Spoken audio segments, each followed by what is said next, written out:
દર્શક મિત્રો, મહામંથન મંતવ્ય ન્યૂઝમાં આપનું સ્વાગત છે।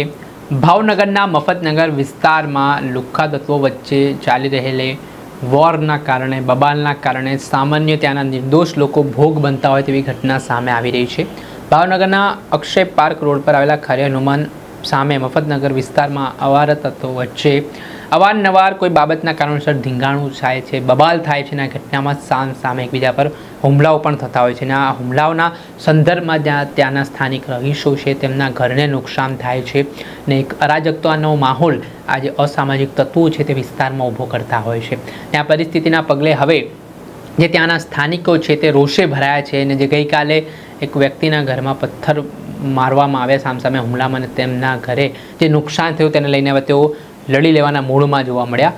વિજયભાઈ સોલંકી નામના આ જે ફરિયાદી હતા, જે નિર્દોષ વ્યક્તિ હતા, તેમણે સ્થાનિક પોલીસનો સંપર્ક કર્યો અને આ ઘટનામાં જે રીતે ત્રાસ આ વિસ્તારમાં સામાજિક તત્વોનો આ વર્ચસ્વની લડાઈને લઈને વધી રહ્યો છે અને આમાં નિર્દોષ લોકો તેનો ભોગ બનતા હોય તેવી સ્થિતિનું નિર્માણ થયું છે।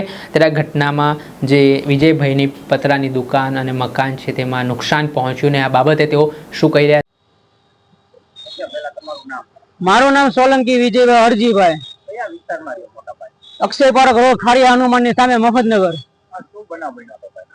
આવારા તંતુઓનો ત્રાસથી બે હામાહામી પક્ષ, અમારા બાજુવાળા શૈલેષભાઈ ધનજીભાઈ પરમાનો છોકરો અને સામે સન્ની કરી અને બીજા એક એવા 7-8 આવારા તત્વો આવીને આમાં સામે પથ્થરમારો કરીને બે પક્ષની વચ્ચે અમારા મકાન છે। આ ભાઈ ભડકે ઉભા એમના મકાને છે અને અમારું મકાને છે। તો મારે દુકાન ચાલે છે, મારી દુકાનના પતરા ફૂટી ગયા, મારા સોલારને નુકસાન આવ્યું છે। હવે આવા તત્વો આવી રીતે વારંવાર આવી બબાલું કરવા ડોટા આવે છે દર રવિવારે। એટલે આવા તત્વોને બને એટલે કરામા કરી સજા આપે એવી અમારી માંગણી છે પીએસઆઈ પાસે।